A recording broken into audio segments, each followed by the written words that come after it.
Sétimo Perini Responde e os tópicos de hoje são 29 anos do Plano Real, taxa semestral do Tesouro, como ela é cobrada, quando, se será cobrada, quais são os casos, nova meta de inflação contínua, um assunto que eu adiantei para vocês ao longo da semana, já temos a decisão, como gerar valor, se é melhor quitar um financiamento com juros de 8% ou investir, e sobre a questão do Bolsonaro agora ser inelegível, qual a minha opinião sobre isso. Esses são os assuntos do Perini Responde de hoje. E aí, pessoal do Você Mais Rico, quem fala aqui é Bruno Perini, criador do canal. E antes de entrar no assunto desse vídeo e começar a responder as perguntas que foram mandadas lá no meu Instagram, na caixa de perguntas, vou lembrar a todos que me acompanham para deixar o like, se inscrever no Você Mais Rico e também me acompanhar no perfil do Instagram Bruno_Perini, porque afinal é de lá que eu estou tirando as perguntas, sempre no dia anterior, para responder aqui nesse quadro. Agora, já entrando nos assuntos, até porque são muitas perguntas, hoje eu não quero que esse vídeo fique com 1 hora. Primeiro ponto, pergunta do Davi. A taxa semestral no Tesouro IPCA tem valor mínimo? E na verdade a taxa semestral vai ser cobrada agora sobre todos os títulos públicos que você tem na sua carteira, com exceção para valores de até 10 mil reais no Tesouro Selic, aí você fica isento da taxa. Passando de 10 mil ou tem algum tipo de valor aplicado em outros títulos públicos, você será cobrado. Inclusive você pode consultar como será essa cobrança. Já adianto para vocês que ela acontece a próxima no primeiro dia útil de julho, que será no dia 3 de julho, e você vai ter o débito dessa taxa da conta das plataformas que você usa para investir no Tesouro Direto. Essa taxa, no geral, é uma taxa de 0,2%. Eu digo no geral porque você tem taxa diferente hoje para o Renda Mais, mas ela não é cobrada durante o período em que você tem o título, é só quando você vai vender o título e se nunca vender, nunca paga essa taxa. E compartilhando minha tela com vocês, vejam que o pessoal do Tesouro envia um e-mail já resumindo como é que é a cobrança da taxa. Vejam que no meu caso, eu vou pagar R$ 118,80 na XP Investimentos, na verdade não é na XP, é na plataforma da Rico, que faz parte do grupo XP, e vou pagar R$ 42,96 no Banco Inter. Mas vamos supor que eu não tenha recebido esse e-mail. Como é que eu consigo fazer a consulta dessa taxa? Basta que você entre aqui no site oficial do Tesouro Direto, onde há muitas informações, é um site que eu particularmente gosto bastante, consulto muito. Nós temos essa parte aqui de login, e você tem uma senha e um login que foram enviados para você quando você abriu a conta em alguma corretora que é ligada ao Tesouro. Ou seja, todas. E aí você pode fazer o primeiro acesso, alterar essa senha e lá você tem muitas informações. Na verdade, eu acho que é o melhor canal para que você possa acompanhar as mudanças de preço e taxa dos títulos públicos para ver a marcação mercado na prática. Só que esse não é o assunto do vídeo de hoje. Então o que eu vou fazer? Eu vou acessar essa área e para acessar essa área logada eu tenho que vir simplesmente aqui em login. No caso, eu já loguei, mas eles iriam pedir simplesmente o seu login, que é o CPF, e a senha que você colocou. Dentro dessa área, você tem uma série de opções, mas para você ver especificamente essa parte da cobrança da taxa semestral, você vem aqui em consulta, taxa de administração semestral. Aqui no caso eu selecionei o primeiro semestre, o que vai ser cobrado agora no primeiro dia útil de julho, e eles já mostram. Inter cobra 0 de taxa, a única taxa que eu pago é a da B3 de 0,2%, o que eu acho interessante, como uma pessoa que gosta de B3 e tem B3 na carteira, não na carteira do canal, mas eu devo colocar lá também. E aqui a XP Investimentos, mesma coisa, ela cobra 0, mais a taxa da B3 é de 118,80, porque eu tenho mais volume de títulos públicos lá na XP, no caso na Rico, do que no Inter. E aí, para que eu não fique com saldo negativo na corretora, o que geralmente acarreta em cobrança de multa e uma taxa de juros, o que eu já fiz? Eu já deixei esse saldo separado lá para ser debitado na segunda-feira. É simplesmente isso que você tem que fazer. Caso você tenha cobrança de taxa para ser paga. Em que ocasiões talvez você não tenha que pagar essa taxa? Bom, quem não investe em título público pelo Tesouro Direto não vai ter cobrança dessa taxa, porque talvez você invista indiretamente através de fundos de investimento, por exemplo. O outro ponto é aquele pessoal que só compra Tesouro Selic e num valor abaixo de 10 mil reais. E um terceiro é quando essa taxa semestral ela é tão baixa que fica abaixo de 10 reais. Nesse caso, o Tesouro não te cobra agora, ele vai acumulando para que quando essa taxa passe de 10 reais, você seja cobrado. Próxima dúvida que a equipe separou aqui, do Julian, me empresta 200 mil para abrir minha academia. Foi essa dúvida aqui mesmo que você separou? Não. próxima dúvida então, agora vamos para a pergunta do Igor. Bruno, o que muda com a alteração para a meta contínua? A meta contínua que ele diz aqui é de inflação. Para quem acompanha o canal, eu falei no último vídeo da segunda-feira sobre essa questão da definição de uma meta contínua de inflação. Na época era só especulação, e isso estava em torno da reunião que nós teríamos no dia 29 do Conselho Monetário Nacional, formado pelo presidente do Banco Central, Roberto Campos Neto, pelo ministro da Fazenda, Fernando Haddad, e pela ministra do Planejamento, Simone Tebet. E muito se especulava sobre uma provável mudança da meta de inflação para os próximos anos. Então vamos lembrar que para 2024, 2025, a meta de inflação está fixada em 3%, com 1,5 pontos percentuais de tolerância para cima ou para baixo. E mudar essa meta de inflação agora poderia desancorar as expectativas inflacionárias para o futuro e até atrapalhar aquele provável corte de juros que nós deveremos ter na próxima reunião do Copom, no dia 2 de agosto. E o que aconteceu foi que a meta de inflação ela foi mantida inalterada, 3% com essa banda de tolerância para cima e para baixo de 1,5%, só que a maneira de cumprir essa meta ela foi alterada, porque agora a gente não olha mais simplesmente para ano calendário, mas tem uma visão contínua. E o que muda? Bom, primeiro é que alguns podem pensar, nossa, isso relativizou a meta de inflação. Até de certa maneira, porque você pode buscar atingir um horizonte maior. Mas o Brasil era um dos poucos países que usava essa questão de ano calendário. E o que isso costuma provocar? Alterações muito bruscas da taxa de juros, subidas muito fortes, como a que tivemos, por exemplo, que tirou a Selic, que estava em 2% lá no começo de 2021, para 13,75%, que é o patamar atual. Foi uma subida muito aguda e que, na época, surpreendeu muita gente. Os economistas, por exemplo, que contribuem com o boletim Focus, eles colocavam lá no início de 2021 que a Selic terminaria o ano em 3%, e terminou acima de 9%. Então, olha o tamanho do erro que eles cometeram, porque é difícil pra caramba também fazer previsão para a política econômica, porque, afinal de contas, é querer prever um sistema que reage a previsões. É complicado, né? Se eu faço uma previsão do tempo, não vai chover porque eu falei que vai chover. Agora, se começa a fazer previsões quanto ao dólar, de que ele ficará baixo, talvez ele fique baixo, porque se todo mundo acredita nisso, ninguém quer comprar o dólar, achando que ele vai cair mais, e de fato ele irá cair até um patamar mais baixo por conta disso. Então, realmente, em economia, o buraco é um pouco mais embaixo. Agora, minha visão sobre isso. Não vou entrar aqui em mérito de bom ou ruim, tá? O que eu penso como consequência econômica é que irá acontecer o seguinte, você vai ter menos subidas e quedas bruscas da taxa Selic, que deve ter movimentos mais suaves ao longo do tempo. Então, talvez a gente veja uma era de Brasil com menos movimentos tão agudos quanto aqueles que tivemos no passado. E por que eu digo talvez? Porque pode ser que isso seja novamente alterado, vai depender de quem tiver na cadeira do Banco Central e das pessoas que têm votos no Copom, que é uma decisão colegiada, não é simplesmente o presidente do Banco Central que fala para onde vai a Selic. Como é que eles vão encarar esse horizonte contínuo? Isso é muito subjetivo, depende de quem estará lá. Agora, de consequência geral, acho que a gente vai ter ciclos mais suaves no futuro. Poxa, e quanto à questão de relativizar a meta de inflação, seu atingimento ou não? Essa meta poderia ser relativizada por qualquer pessoa que estivesse na cadeira do Banco Central, assim como já aconteceu lá atrás na gestão do Tombini, na época da Dilma Rousseff. Ele tinha uma meta de inflação, a inflação estava mais alta do que a meta, ele ficou segurando os juros baixos,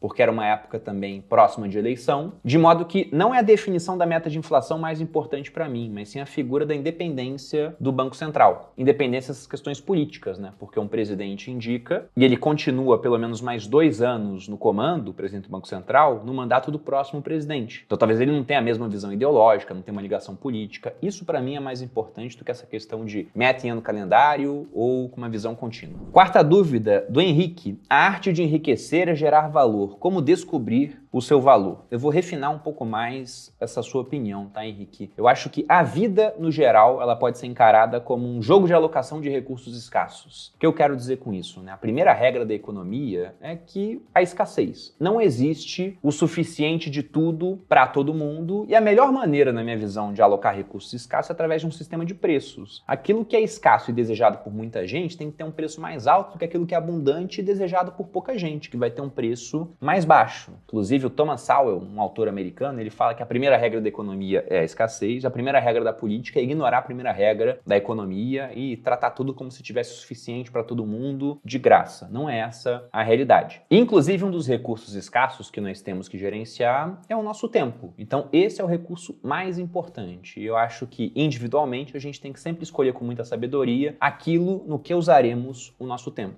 Então, dando o meu exemplo pessoal, se eu penso em como gerar valor para minha empresa, para o Grupo Primo, a empresa da qual eu sou sócio, eu tenho que pensar, será que assumindo uma função de diretor de alguma coisa aqui dentro, ou até pleiteando o cargo de CEO, eu vou lá e falo, não, agora eu quero ser o CEO do Grupo Primo. E não. Na minha visão, a forma pela qual eu gero mais valor para o Grupo Primo é fazendo isso aqui que eu estou fazendo agora. Criando conteúdo para vocês, porque desse conteúdo que atinge muita gente, alguns vão querer se aprofundar, vão comprar um produto educacional, outros vão querer investir nos produtos financeiros que nós temos aqui, como a Previdência, a Arca Renda Fixa, a Arca Multimercado, outros produtos que eventualmente iremos lançar, porque não vamos parar só por aqui. Então eu acho que a maneira de gerar mais valor para a empresa é fazendo aquilo que eu faço melhor, produzindo conteúdo para vocês. E todo o restante que eu puder liberar da minha agenda para que eu possa ter mais tempo para fazer isso, e vejam que quem me acompanha no Instagram tem story todo dia, aqui no YouTube eram 2 vídeos por semana, agora são 3. No podcast é pelo menos 1 por semana lá nos sócios. Então estou cada vez mais focado em fazer aquilo que eu faço melhor para gerar mais valor para a empresa. Ah, e a parte de contabilidade, Bruno, não sou eu que faço, tem uma pessoa para fazer. Pô, mas será que ela é melhor do que você nisso? É. E mesmo que não fosse, que fosse igual ou um pouquinho abaixo, mesmo assim valeria a pena passar para ela para que eu pudesse alocar mais tempo naquilo que gera mais valor. E aí, saindo do meu exemplo pessoal para o seu. Com certeza na sua vida você tem algum tipo de Pareto na parte de geração de valor. O que eu quero dizer com isso? Tem aquela ideia, né, do Vilfredo Pareto, um polimata italiano, cara, era engenheiro, cientista político, e ao estudar a distribuição de terras na Itália, ele viu o seguinte, que 20% das famílias mais ricas eram donas de 80% das terras. Só que observando dentro desses 20%, ele viu que 20 dos 20, ou seja, 4%, eram donos de 80% desses 80% de terras, ou seja, 64%. E olhando novamente, ele viu que 20% dos 4, ou seja, 0,8%, eram donos de 20% desses 64%, que vai dar mais ou menos 51%.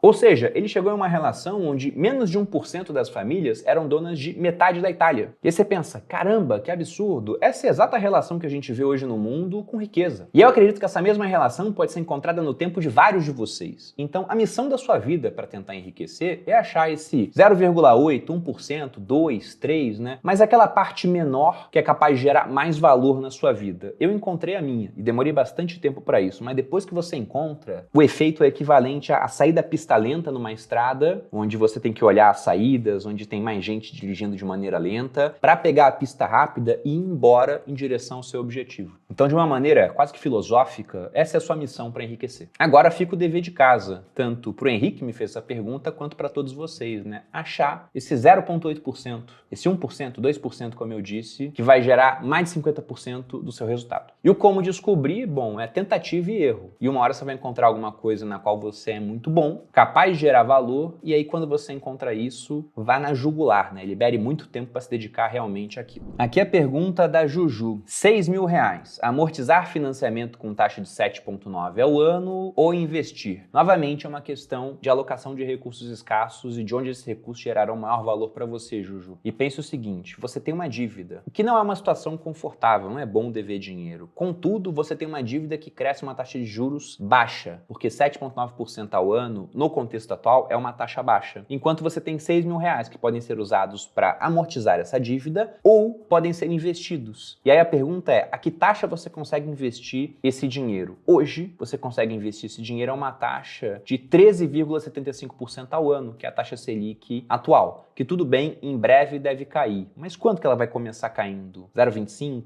0,5%? Ou seja, ainda fica acima de 13%. E aí vai cair mais depois, tá? Mas só depois de 45 dias. Então, no ano, tranquilamente, pegando o Tesouro Selic, que é aquele que tem uma relação muito boa de estabilidade pelo seu retorno, você vai conseguir um rendimento muito mais alto do que ao amortizar essa dívida. Então, hoje a resposta para isso é eu investiria. Essa resposta pode mudar ao longo do tempo? Sim. Quando a expectativa de retorno com os investimentos for menor do que essa taxa do seu financiamento, de 7,9% ao ano, aí sim, vale você tirar o dinheiro dos investimentos para quitar essa dívida. Mas agora, vale muito mais a pena você investir esse dinheiro, mas eu procuraria investimentos mais seguros, que vão deixar o seu dinheiro crescer sem muito risco, para que quando essa relação for se alterar, você possa retirar o dinheiro dos investimentos para quitar essa dívida. Na verdade, amortizar no caso, né? Já que eu imagino que o seu financiamento ele tenha mais de 6 mil reais aí em termos de saldo devedor. Próxima pergunta. Aniversário do real amanhã, 29 anos. O que você acha que será do real nos próximos 29? Uma pergunta bem interessante. Então, para quem não sabe, o Plano Real ele foi criado no dia 1º de julho de 1994. Foi quando passou a vigorar essa nova moeda. Ou seja, amanhã temos 29 anos do real. E por mais que seja um período muito curto, o real é mais novo do que eu, por exemplo. Eu tenho 34, embora pelo Google apareça lá 72, como vocês podem ver aqui na tela, aquilo é mentiroso, eu tenho 34. E para quem tem dúvidas, não é uma montagem, tá? É só jogar Bruno Perini idade e vai aparecer essa questão do Google. Mas o que eu acho dos próximos 20 anos do real? Bom, eu vejo da seguinte forma. Pode parecer que o real é um grande fracasso, tendo em vista o tanto de valor que ele perdeu ao longo do tempo, né? Quase 90% do valor do real foi perdido. Sendo bem exato aí, cerca de 88,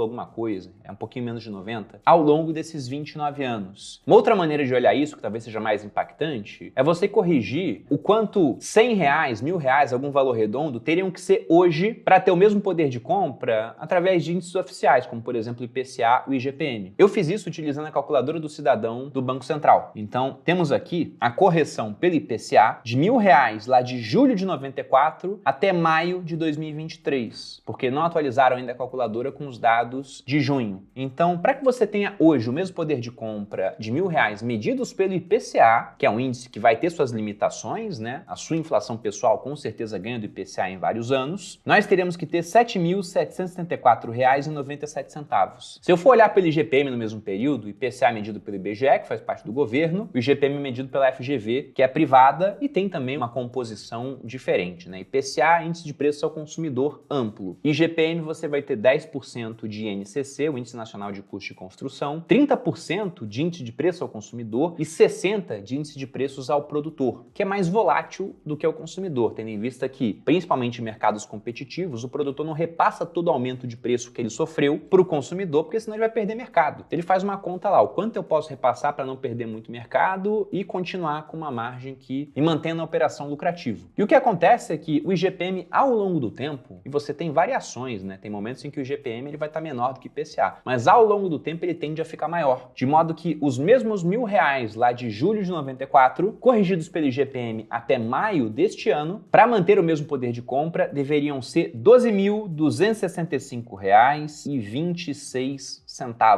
E aí, faço uma pausa para imaginar aquele pessoal que fica guardando dinheiro embaixo do colchão, em lata de biscoito, no telhado, já vi alguns vídeos assim. O pessoal faz um grande esforço, se abstém do consumo presente para poupar dinheiro e poder consumir mais no futuro, mas a inflação vai lá e rouba o valor daquele dinheiro. Então isso mostra como a penalidade, para quem não entende educação financeira hoje em dia, é mais severa do que lá no passado, quando a moeda tinha um lastro em escassez real, né? Época de lastro em ouro, por exemplo, que no Brasil é muito, mas muito antiga. Só que apesar disso que eu estou mostrando, o real na verdade é um grande sucesso, tendo em vista a realidade que nós temos aqui no Brasil. Até porque das 10 moedas que já tivemos, isso talvez surpreenda algumas pessoas, mas o real é a nossa 10ª tentativa de moeda, o real já é, com 29 anos, a segunda mais longeva. Só perde para uma moeda que nós tivemos na época do Império, começo da República, chamada 1.000 réis. Aqui no Brasil nós tivemos os réis, que basicamente sofreram inflação quando a família real foi embora, levando o ouro. Depois 1.000 réis durante um grande período. Aí na época do governo Vargas mudou para cruzeiro, com os militares cruzeiro novo. Aí depois de poucos anos voltou a ser cruzeiro. Aí cruzado, cruzado novo, cruzeiro novamente, cruzeiro real e real. Sendo que nos anos 80 nós tivemos 5 moedas diferentes. Então o real ele botou, né, realmente um stop, ele parou essa sanha de ficar mudando de moeda o tempo todo e daí para a inflação que nós tivemos no Brasil. Então, por mais que ele perca valor, é com muito menos velocidade do que acontecia no passado. Agora o ponto interessante é, será que nós podemos esperar que uma moeda que tem 29 anos dure mais 29? Ou até mais do que isso? Eu vou entrar aqui no site do Tesouro para mostrar uma curiosidade para vocês. Então, vindo aqui em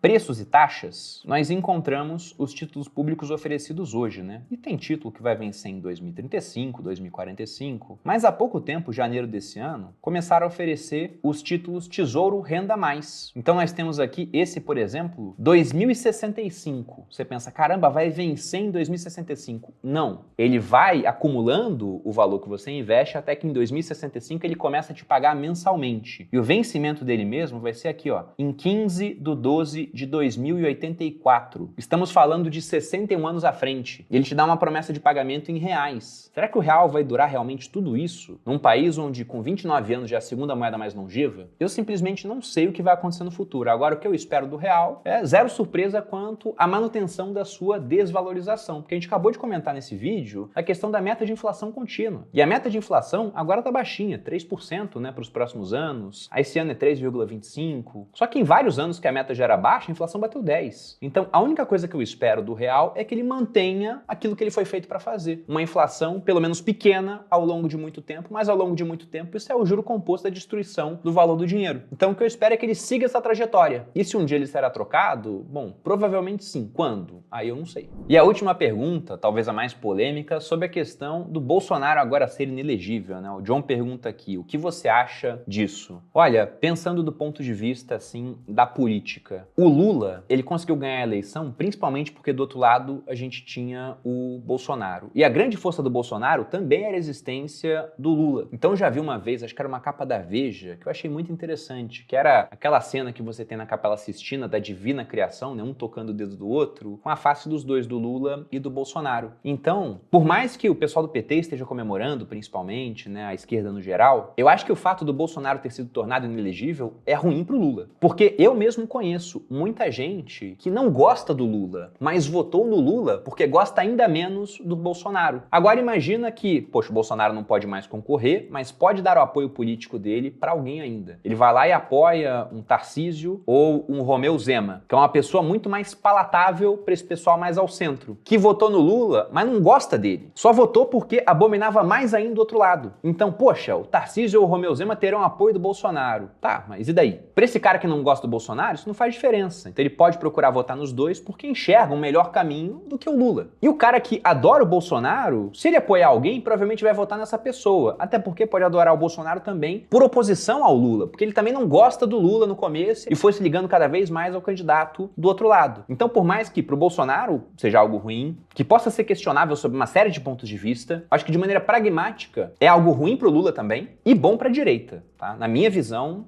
é. Porque eu acho que esses dois nomes que eu citei aqui, Tarcísio e Romeu Zema, se tornam mais competitivos num cenário em que o Bolsonaro não pode ser candidato. Porque ele iria capitanear boa parte dos votos da direita. Mas talvez não tivesse força suficiente para ganhar de um Lula. Sobretudo se o ciclo econômico do Brasil for bom. Porque geralmente quando a economia vai bem, é mais fácil para um presidente se reeleger ou eleger um sucessor. Quando vai mal, é mais difícil. De modo que, por mais que pro Bolsonaro possa ser meio que um fim da linha, né? Não é para sempre, são 8 anos, mas já é uma pessoa mais velha, talvez não tenha mais o interesse no futuro em continuar na carreira política, para a direita no geral e pro Lula, observando de maneira bem pragmática, eu achei bom para a direita e ruim pro Lula, porque ele perde força sem essa oposição do Bolsonaro. Com essa resposta eu encerro esse vídeo, espero que você tenha gostado de mais esse conteúdo do Perini Responde. Se você gostou, deixa o like, se quer aprender mais comigo, há um link de uma lista de espera para a próxima turma do Viver de Renda, a turma 22. Se inscreva aqui no Você Mais Rico, um grande abraço e até a próxima.